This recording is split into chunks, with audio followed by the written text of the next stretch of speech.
Hey all so welcome to another vlog. ഇന്ന് ഒരു day in my life kind of വ്ലോഗൊന്നും അല്ല കേട്ടോ. എന്ന് എത്തിയിട്ട് നിങ്ങളിത് കാണാതിരിക്കുകയും ചെയ്യരുത്. നല്ല അടിപൊളി വ്ലോഗാണ്. കുറേ കാര്യങ്ങൾ ഞാൻ അതിൽ ഷെയർ ചെയ്യുന്നുണ്ട്. അപ്പോൾ ഇത് നമ്മൾ മെയിനായിട്ട് കാണിക്കുന്നത് നമ്മൾ സ്റ്റേക്കേഷന് പോയ വ്ലോഗും പിന്നെ മലപ്പുറം ടു ട്രിവാൻഡ്രം വരെയുള്ള ഒരു റോഡ് ട്രിപ്പ് അങ്ങനത്തെ ഒരു സംഭവങ്ങളാണ് കേട്ടോ. മെയിനായിട്ട് സ്റ്റേക്കേഷനാണ്. മലപ്പുറം ടു ട്രിവാൻഡ്രം ശരിക്കും ഒരു 10 hours ഒക്കെ വരുള്ളൂ. പക്ഷേ ബ്ലോഗിലും അങ്ങനെ ഇങ്ങനെയൊക്കെ കുടുങ്ങിയിട്ട് ഒരു 12 hours അടുത്തേക്ക് ഡ്രൈവ് ഉണ്ടായിരുന്നു കേട്ടോ.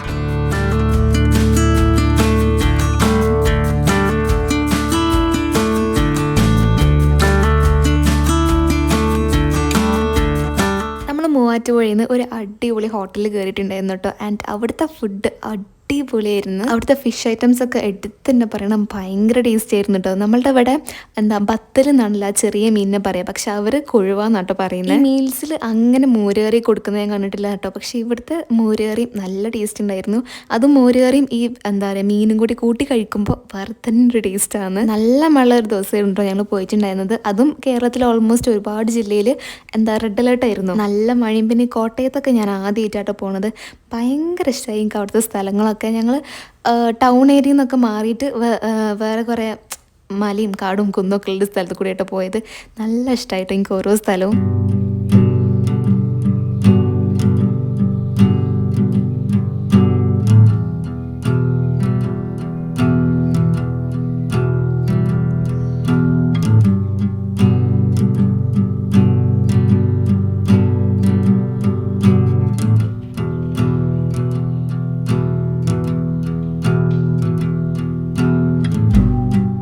അങ്ങനെ after A long 12 hours drive നമ്മൾ റിസോർട്ടിൽ എത്തിയിട്ടുണ്ട്. നമ്മൾ എത്തിയപ്പോഴേക്കും ഇരുട്ടായിട്ടുണ്ടായിരുന്നു കേട്ടോ. രാത്രി ആയതുകൊണ്ട് റിസോർട്ട് എന്താ അവസ്ഥ ഒന്നും എനിക്ക് കാണാൻ പറ്റിയിട്ടുണ്ടായിരുന്നില്ല കേട്ടോ. നമ്മൾ ഫുള്ള് പിക്ചേഴ്സ് കണ്ടിട്ടാണ് പോയത്. ഇനി ഒന്ന് ഉറങ്ങി നീറ്റ് രാവിലെ വേണം നമുക്ക് നോക്കാനായിട്ട്. അപ്പോൾ ഇതാണ് നമ്മളുടെ റൂം എന്ന് പറയുന്നത്. ഒരു ചെറിയ ലിവിങ് സ്പേസും ഒരു ഡൈനിങ് ഏരിയയും പിന്നെ ഇതാണ് ബെഡ്റൂം. ഞാൻ എക്സ്പെക്ട് ചെയ്തതിനെക്കാട്ടിലും എനിക്ക് അടിപൊളിയായിട്ട് ഫീൽ ചെയ്തിട്ടുണ്ടായിരുന്നു കേട്ടോ. റൂമെല്ലാം നല്ല ക്ലീൻ ആൻഡ് നീറ്റ് ആയിരുന്നു. സംഭവം എല്ലാം ഞാൻ ഇപ്പൊ തന്നെ എടുത്ത് വെക്കുന്നത്. രാവിലെ എടുക്കുമ്പോൾ എന്തായാലും നല്ല ബോറായിരിക്കും ബെഡും കാര്യങ്ങളൊക്കെ. ഈ ഒരു വൃത്തി ഉണ്ടാകില്ല. അതുകൊണ്ടാണ് ഞാൻ ഇപ്പം തന്നെ വീഡിയോസ് എടുക്കുന്നത്. പിന്നെ ഇതാണ് ബാൽക്കണി.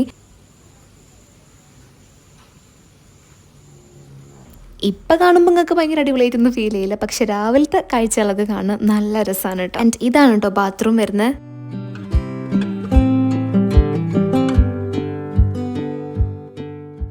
അപ്പോൾ ഇനി നമുക്ക് നെക്സ്റ്റ് ടൈം മോർണിംഗ് കാണാം. So good night.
രാവിലെ തന്നെ കുളിച്ച് ഫ്രഷ് ആയിട്ട് ബാൽക്കണിയിൽ ഇരുന്ന് നല്ല തണുത്ത കാറ്റും കൊണ്ട് അങ്ങോട്ട് ഇരിക്കുകയാണ് കേട്ടോ. സത്യം പറഞ്ഞാൽ ഈ വണ്ടികളുടെ ഒരു സൗണ്ടും ഇല്ലാതെ ഈ കിളികളുടെ കളറാ കുളുകളു ഇതൊക്കെ കേട്ട് ഇങ്ങനെ ഇരിക്കുന്ന ഒരു സുഖം ഉണ്ടല്ലോ, അത് വേറെ തന്നെ. നമ്മൾ രണ്ടാളും പിന്നെ കുറച്ചധികം നേരത്തെ എണീറ്റതുകൊണ്ട് രാവിലെ ഡ്രസ്സൊക്കെ മാറ്റി ഒന്ന് പുറത്തേക്ക് ഇറങ്ങി ജസ്റ്റ് ഒന്ന് നടന്നു. രാത്രി വന്നുകൊണ്ട് കുറച്ച് ലൈറ്റ്സ് മാത്രമേ നമ്മൾ കണ്ടിട്ടുണ്ടായിരുന്നുള്ളൂ. രാവിലെ എണീറ്റപ്പോഴാണ് നല്ല പീസ്ഫുൾ ആയിട്ടുള്ളൊരു സ്ഥലമായിരുന്നു ഇത്. ഒരു കായലിൻ്റെ സൈഡിലാണ് ഉള്ളത്. നമ്മളെ ബാൽക്കണിയിൽ നിന്ന് നോക്കിയാലും നമുക്ക് കായൽ കാണാനായിട്ട് പറ്റും. കായലിൻ്റെ സൈഡിലായതുകൊണ്ട് പിന്നെ ഞാൻ പ്രത്യേകിച്ച് പറയണ്ടല്ലോ, നല്ല കാറ്റായിരുന്നു കേട്ടോ. അതും നല്ല തണുത്ത കാറ്റ്. ആ ദൂരെ കാണുന്ന സംഭവം ഉണ്ടല്ലോ, നിങ്ങൾ പലരും ആ ഒരു സംഭവം വരച്ചിട്ടുണ്ടാകും. നമുക്ക് സ്കൂളിൽ നിന്ന് എവിടെയെങ്കിലും ഒരു വീട് വരക്കാനായിട്ട് പറയുകയാണെങ്കിൽ ആ ഒരു ഷേപ്പിലായിരിക്കും നിങ്ങൾ വീട് വരച്ചിട്ടുണ്ടാകും. ഈ ഒരു ട്രിപ്പിൽ സത്യം പറഞ്ഞാൽ എന്നെക്കാട്ടിലും കൂടുതൽ എൻജോയ് ചെയ്തിട്ടുള്ളത് ഉമ്മയായിരുന്നു കേട്ടോ. സാധാരണ നമ്മൾ ട്രിപ്പ് എവിടെയെങ്കിലും പോവുകയാണെങ്കിൽ ഭയങ്കര റഷായിട്ടോ അല്ലെങ്കിൽ എന്തെങ്കിലും ഒരു കാര്യം നമുക്ക് ടെൻഷൻ അടിക്കാനായിട്ട് ഉണ്ടാക്കും. ഇത് പക്ഷേ ഒരു ടെൻഷനും ഇല്ല, ഒരു സ്ട്രെസ്സും ഇല്ല, നല്ല പീസ്ഫുള്ളായിട്ട് പോയൊരു ട്രിപ്പായിരുന്നു. രാവിലെ കുറച്ച് ചേട്ടന്മാർ അവിടെ മീൻ പിടിക്കുന്നൊക്കെ കണ്ടിട്ടുണ്ടായിരുന്നു. സത്യം പറഞ്ഞാൽ എനിക്ക് കൊലപ്പം പോകണമെന്നുണ്ടായിരുന്നു, പക്ഷെ എന്താ നടക്കൂല. നമ്മൾ അത്യാവശ്യം ട്രാവലൊക്കെ ചെയ്യുന്നതാണെങ്കിലും എപ്പോഴും സ്റ്റേ ചെയ്യൽ ഹോട്ടലിലൊക്കെ ആയിരിക്കും. പക്ഷെ ഇങ്ങനെ സ്റ്റേക്കേഷൻ അങ്ങനെ നമ്മൾ നിന്നിട്ടില്ല. അത് എൻ്റെ വിഷ് ലിസ്റ്റിലുള്ള വലിയൊരു സംഭവമായിരുന്നു കേട്ടോ. നമുക്കിങ്ങനെ റിസോർട്ടിലൊക്കെ പോകണം, നല്ല ഫുഡൊക്കെ കഴിക്കണം, നല്ല പീസ്ഫുള്ളായിട്ട് no tension, no stress, no phone calls, no texting, ഒന്നുമില്ലാതെ പീസ്ഫുള്ളായിട്ട് നല്ല കാമായിട്ട് എവിടെയെങ്കിലും ഒന്ന് പോയിട്ട് ഇങ്ങനെ റെസ്റ്റ് ചെയ്യണം. പിന്നെ ഞാനും എൻ്റെ പോരാളിയും നമുക്ക് രണ്ടുപേർക്കും ട്രാവൽ ചെയ്യാൻ ഭയങ്കര ഇഷ്ടമാണ് കേട്ടോ. പിന്നെ ഞാൻ ഇടയ്ക്കിടയ്ക്ക് വന്ന് കാണുന്ന ഒരു കമൻറ്റ് ആണ് കേട്ടോ. ഞാൻ എങ്ങോട്ടേലും ഫ്രണ്ട്സിൻ്റെ ഒപ്പമൊക്കെ പോകുമ്പോൾ അല്ലെങ്കിൽ കോളേജിൽ നിന്ന് ട്രിപ്പൊക്കെ പോയപ്പോൾ ഞാൻ കണ്ടിട്ടുണ്ടായിരുന്നൊരു കമൻ്റ് ആയിരുന്നു, ഇങ്ങനെ പോകുമ്പോൾ അമ്മ വീട്ടിലൊറ്റക്കാവൂലേ, ഉമ്മക്ക് പേടിയാവൂലേ എന്നൊക്കെ. സത്യം പറഞ്ഞാൽ എൻ്റെ ഉമ്മക്ക് അങ്ങനത്തെ ഒരു സംഭവമേ ഇല്ല കേട്ടോ. ഈ പേടി പറഞ്ഞ സാധനം ഉണ്ടല്ലോ, ഒറ്റയ്ക്ക് ഇരിക്കുമ്പോൾ ആ ഒരു പേടി ഒട്ടും ഇല്ലാത്ത ഒരാളാണ് കേട്ടോ. ഓൾസോ ഇമ്മ എത്ര നേരം വേണമെങ്കിലും ഒറ്റയ്ക്ക് ഇരിക്കും, ഒരാളെ കമ്പനി ഇല്ലാതെ. അത് കുറേ പേർക്ക് ഭയങ്കര ബുദ്ധിമുട്ടുള്ള ഒരു കാര്യമായിരിക്കും ഒറ്റയ്ക്ക് ഇരിക്കുക എന്ന് പറയുന്നത്. പക്ഷേ ആദ്യമൊക്കെ എനിക്കും അങ്ങനെ തന്നെ ആയിരുന്നു കേട്ടോ. പക്ഷെ ഇപ്പം എനിക്കാണെങ്കിലും ഉമ്മാക്കാണെങ്കിലും എത്ര നേരം വേണമെങ്കിലും നമുക്ക് ഒറ്റയ്ക്ക് ഇരിക്കാനായിട്ട് പറ്റും. എൻ്റെ ഉമ്മയാണെങ്കിലും ഞാനാണെങ്കിലും അത്യാവശ്യം ഇൻട്രോവേർട്ടാണ് കേട്ടോ. എന്ന് വെച്ചാൽ നമ്മളുടെ കംഫർട്ട് സോണിൽ മാത്രമേ നമ്മൾ ഭയങ്കരമായിട്ട് സംസാരിക്കുള്ളൂ. ഇപ്പോൾ എൻ്റെ ഷോർട്സിലും എൻ്റെ ആ ഒരു വ്ളോഗിൽ എങ്ങനെയാണ് ഞാൻ സംസാരിക്കുന്നത്, അങ്ങനെയാണ് ഞാൻ ഭയങ്കര വളവളാണ് എൻ്റെ ഫ്രണ്ട്സിൻ്റെ അടുത്തും എനിക്കിഷ്ടമുള്ള ആൾക്കാരുടെ അടുത്തൊക്കെ. പക്ഷേ നേരെ മറിച്ച് എനിക്ക് തീരെയും അറിയാത്തൊരാളാണെന്നുണ്ടെങ്കിൽ ഞാനാണെങ്കിലും ഉമ്മയാണെങ്കിലും ഞങ്ങളെക്കാട്ടിലും വലിയ ഇൻട്രോവേർട്ട് വേറെ ഉണ്ടാവില്ല. പിന്നെ വേറെ എങ്ങനെ പറഞ്ഞു കേട്ടിട്ടുള്ളത് എന്താ വെച്ചാൽ, നമ്മൾ മലേഷ്യ പോണതാണെങ്കിലും നമ്മൾ ട്രാവൽ ചെയ്യുന്നതും അധികം ഇങ്ങനെ രണ്ടുപേരും മാത്രമായിട്ടാകുമ്പോൾ എല്ലാവരും പറയും നിങ്ങൾക്ക് പേടിയില്ലേ, എങ്ങനെ ഇതൊക്കെ മാനേജ് ചെയ്യുന്നുണ്ട്. സത്യം പറഞ്ഞാൽ അതിന് ആരെയാണ് പേടിക്കണമെന്ന് എൻ്റെ അമ്മയോട് ചോദിച്ചാൽ ഉമ്മ പറയും, ആരെയാണ് പേടിക്കേണ്ടതെന്നായിരിക്കട്ടെ ഉമ്മ പറയാം. നമ്മൾക്ക് ആഗ്രഹങ്ങളുണ്ടോ നമ്മളായിട്ട് തന്നെ അങ്ങോട്ട് ഇറങ്ങുക. ആകെ ഭൂമിയിൽ നമുക്ക് കുറച്ച് ടൈമല്ലേ കിട്ടണത്. അപ്പോൾ നമുക്ക് ഇഷ്ടമുള്ള കാര്യങ്ങളൊക്കെ ചെയ്ത് ഇഷ്ടമുള്ള ഫുഡ് കഴിക്കുക, ഇഷ്ടമുള്ള സ്ഥലത്തൊക്കെ പോയിട്ട് അങ്ങോട്ട് എൻജോയ് ചെയ്യാം. ചെറിയ പൈനാപ്പിൾ കണ്ടോ, തിന്നാൻ പറ്റൂല.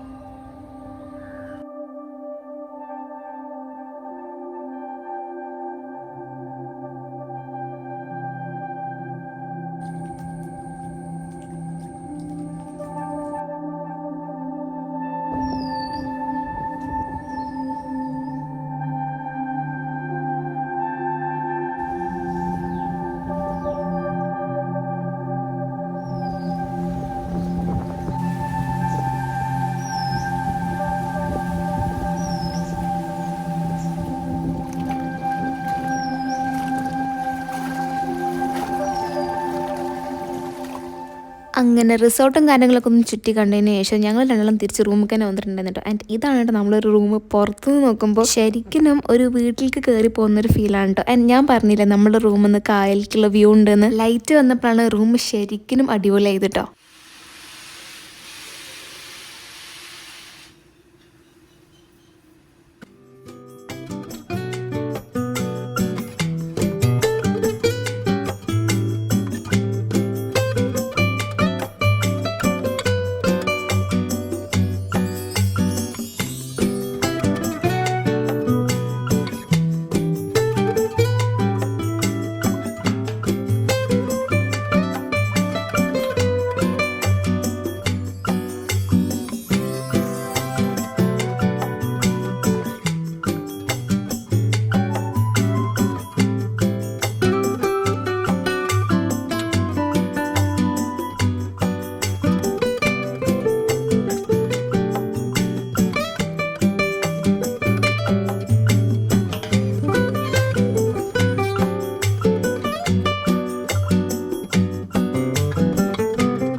റൂമിൽ കുറച്ച് നേരം ഇങ്ങനെ ഇരുന്നിട്ട് പിന്നെ ഞങ്ങൾ ബ്രേക്ക്ഫാസ്റ്റ് കഴിക്കാനായിട്ട് പോയിട്ടുണ്ടായിരുന്നു കേട്ടോ. ഇറങ്ങിയതും നല്ല ഉഷാറായിട്ട് മഴ ചെയ്തിട്ടുണ്ടായിരുന്നു. അത്രയും നേരം ഞങ്ങൾ കൊട്ടെടുത്തിട്ടാണ് ഇറങ്ങിയത്. പക്ഷെ ആ ഒരു ഇറങ്ങലിൽ ഞങ്ങൾ കൊട്ടെടുത്തിട്ടില്ലായിരുന്നു. മഴയൊക്കെ തുറന്നതിന് ശേഷം ഞങ്ങൾ നേരെ റെസ്റ്റോറൻറ്റിൽ പോയി. എവിടെയാണെങ്കിൽ ഓൾമോസ്റ്റ് എല്ലാ കേരള ബ്രേക്ക്ഫാസ്റ്റും ഉണ്ടായിരുന്നു കേട്ടോ. പിന്നെ മാത്രമല്ല സോസേജസ്, പാൻ കേക്ക്സ് അങ്ങനെ ഒരുപാട് ഐറ്റംസ് ഉണ്ടായിരുന്നു. നമ്മൾ പിന്നെ സ്ഥിരം മലയാളി സ്വഭാവം അങ്ങോട്ട് ഇറക്കി എല്ലാത്തിന്നും അല്ല, ഞാൻ ഓൾമോസ്റ്റ് ഒരു 70% ഫുഡും ട്രൈ ചെയ്തിട്ടോ. ഒക്കെ കുറച്ച് ഞങ്ങൾ ട്രൈ ചെയ്തു.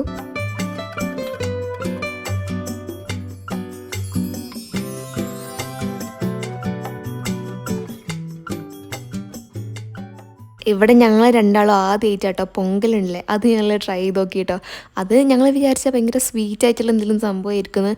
പക്ഷെ അതിന് ഉപ്പോ പുളിയോ ഒന്നുമില്ല കേട്ടോ. ഇനി ശരിക്കുള്ള പൊങ്കൽ ഇങ്ങനെയാണെന്ന് നിങ്ങൾക്ക് അറിയില്ല. ഞാൻ ഫസ്റ്റ് പൂരി മസാല പിന്നെ കുറച്ച് കട്ട് ഫ്രൂട്ട്സ് ആണ് കേട്ടോ സ്റ്റാർട്ട് ചെയ്തിട്ടുണ്ടായിരുന്നത്. ഇനി ഫുഡ് കഴിച്ചുകൊണ്ടിരിക്കുമ്പോൾ ഞാനിങ്ങനെ ഫുള്ള് നോക്കാം ഇനി അടുത്തത് എന്തെടുക്കും എന്തൊക്കെയാണുള്ളത് എന്താണ് നമ്മളിങ്ങനെ ഫുള്ള് കണ്ണോടിച്ച് നോക്കുക കേട്ടോ. പിന്നെ ഞാൻ വട പിന്നെ എന്താ പറയുക കേക്ക്സ് കുറച്ച് മധുര ഐറ്റംസ് ആണ് ഞാൻ അധികം കഴിച്ചിട്ടുണ്ടായിരുന്നത്. അപ്പോൾ പറഞ്ഞ് നമുക്ക് ഇവിടുന്ന് ചെക്കൗട്ട് ചെയ്യാനായിട്ടുള്ള ടൈം ആയിട്ടുണ്ട് കേട്ടോ.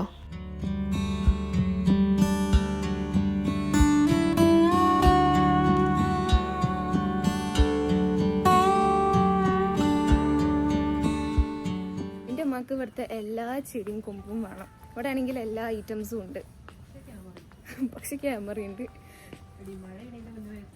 ആ കുഴല്ലേ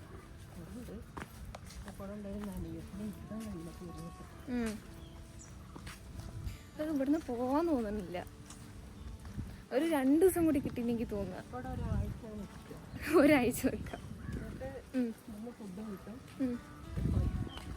പൈസ വേണം, പൈസ ഇസ് ഇഷ്യൂ. പക്ഷെ അടിപൊളിയാട്ടോ ലൈഫിൽ ഈ സ്ട്രെസ്ഡ് ഇതിന്നൊക്കെ മാറി നിന്നിട്ട് ഒരു ദിവസമെങ്കിൽ ഒരു ഇങ്ങനെ ഒന്ന് നിൽക്കണം. അല്ലെങ്കിൽ ഡിപ്രഷൻ അടിച്ച് പണ്ടാറങ്ങും. ഉമ്മക്കൊന്നും പറയാല്ലേ? അതെ ഇല്ല, മനസ്സിന് ഡിപ്രഷൻ വരുന്നതിനെക്കാട്ടിലും നല്ലതാണ് നമ്മളെ പോക്കറ്റിന് ഡിപ്രഷൻ വരുന്നത്. മണി കം ആൻഡ് ഗോ, പക്ഷെ സമാധാനം ഈസ് ഇമ്പോർട്ടൻറ്റ്. ആരെ തന്നെ ഒരു പ്രത്യേക പൊസിഷനിലൊക്കെ ആയിരുന്നുണ്ടോ നിൽക്കണേ. എന്താ വെരി ബ്യൂട്ടിഫുൾ പ്ലേസ്. മഴയാണ് പെരീപ്പ് കയറ്. അതെല്ലാവരും ഒരേ ഇതിൽ നിൽക്കണേ.